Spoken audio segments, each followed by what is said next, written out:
Ready to jump into a world where things aren't always what they seem? Let's dive into B. Edward Blackman's Shadows of Atonement. It's got psychological thrills, family drama, even a touch of sci-fi woven in. Blackman doesn't waste any time, throws you right into the mystery. We meet Brian, dealing with some seriously heavy stuff, his wife Elizabeth's infidelity being a big one. Then, poof, he vanishes, leaves behind a cryptic note and a trail of digital breadcrumbs. It's all up to his family to figure out what happened. Like something out of a bad dream. His phone opened to a photo gallery. Almost like he wanted someone to find it, see those memories. Then there's the wedding ring near a lake. And carved into a rock nearby, just one word: always. Chilling stuff, right. So many questions pop up immediately. Did Brian disappear on purpose, or is there something darker going on? The police detective Hayes is leading the investigation. They're starting to think the worst, especially after digging into Brian's online activity.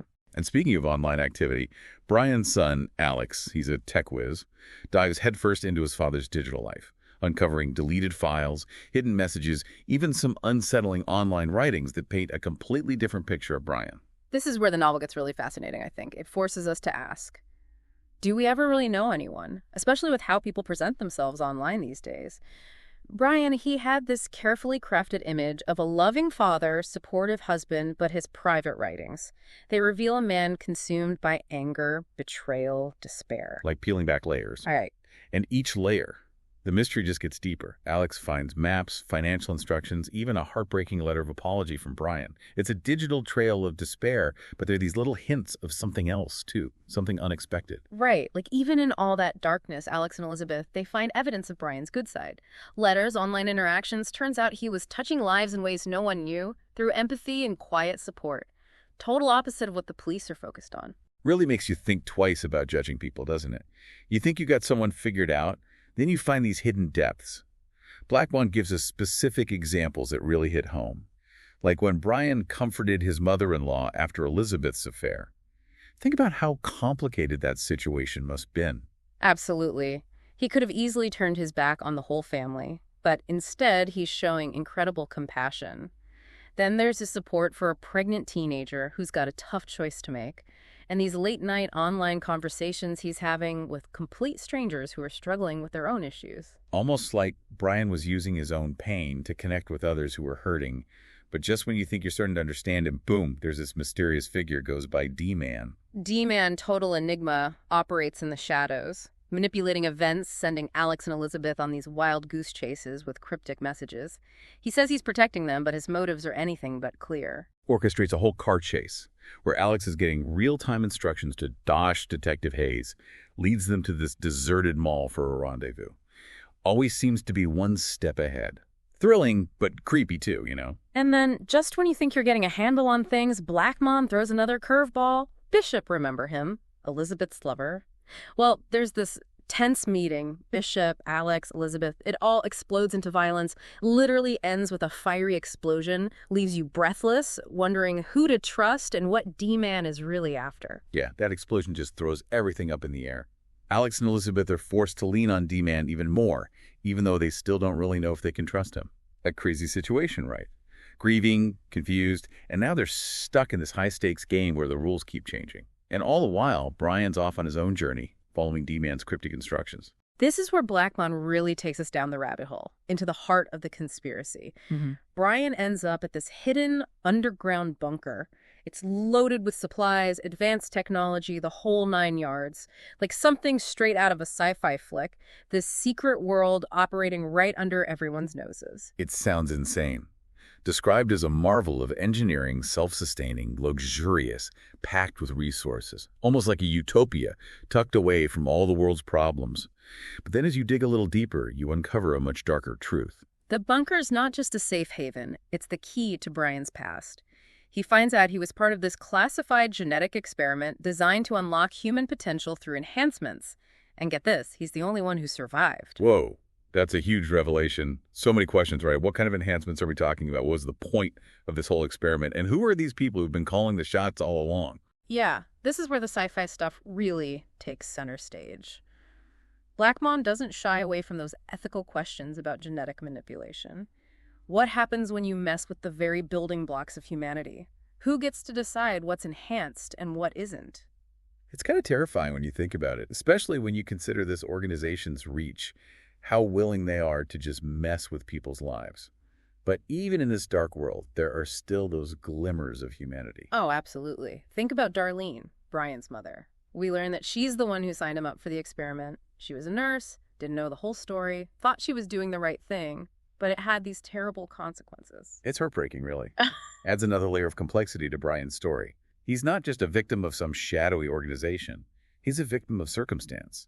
Shows how even the people closest to us can be manipulated, even with the best intentions. And then you've got Nsajidi, the brains behind the bunker, this brilliant engineer, a real visionary who built this incredible underground sanctuary.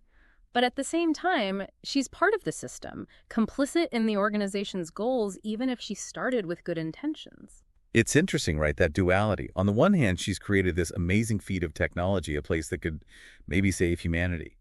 On the other, she's helped create a haven for people who might actually be a threat to the world. It's that classic moral dilemma, isn't it? Where's the line between progress and responsibility? Can we really achieve these huge scientific breakthroughs without thinking about the consequences? Blackmon really makes you wrestle with those questions. And then, just when you think things can't get any more complicated, D-Man arranges for Elizabeth and Alex to join Brian at the bunker, promises them safety, answers, but the journey's not over yet, not even close. The reunion is intense, full of relief and joy, of course, but there are still so many unanswered questions hanging in the air, and that organization, they're still out there, lurking in the shadows. That chase, man, talk about edge-of-your-seat suspense. Racing through the city, dodging obstacles, trying to make sense of D-Man's cryptic clues.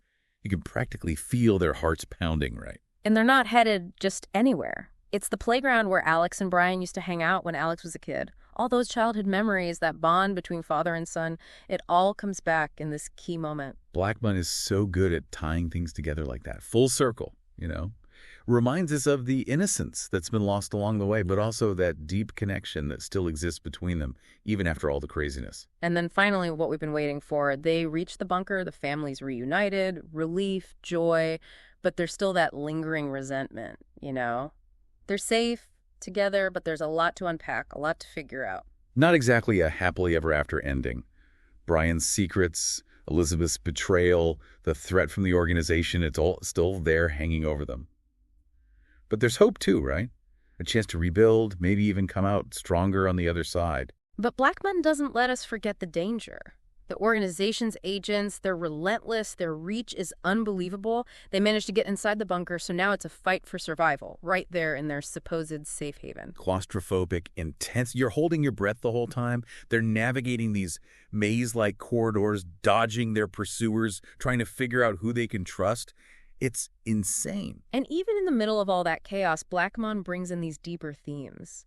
Forgiveness. Can Elizabeth and Alex really forgive Brian for everything? The secrets, the pain he's caused? And then there's redemption. Can Brian actually atone for his past? Can he use these enhanced abilities for good, even after everything the organization did to him? Big questions, and there aren't any easy answers. Blackmon doesn't wrap everything up in a neat little package. He leaves you thinking about those moral complexities, those gray areas where right and wrong aren't always so clear. Yeah, the ending, it's both a resolution and a cliffhanger. Yeah. Brian, Elizabeth, Alex, they make it out of the bunker, but they're changed. They've been through so much, learned so much, but that threat is still out there, waiting to strike again. It's brilliant, really. Leaves you wanting more. What's going to happen to them? Will they ever be truly free from the organization? And what about the bigger picture, the implications of that whole genetic experiment? Blackmon has created this world that's terrifying and thought-provoking at the same time. Science fiction that feels way too real, the kind of story that sticks with you long after you finished it, makes you think about your own life, your relationships, the forces that shape the world around us. It's a reminder that even when things are incredibly dark, there's still that glimmer of hope, that spark of humanity that can never be completely extinguished. So if you're looking for a thriller that'll keep you on the edge in your seat, a family drama that'll pull at your heartstrings, and a sci-fi adventure that makes you question what it means to be human, Shadows of Atonement is definitely worth checking out. And stick around, because there's more to come and be up again. Edward Blackman's Echoes of Black series will be here, ready to dive into the next chapter when it drops.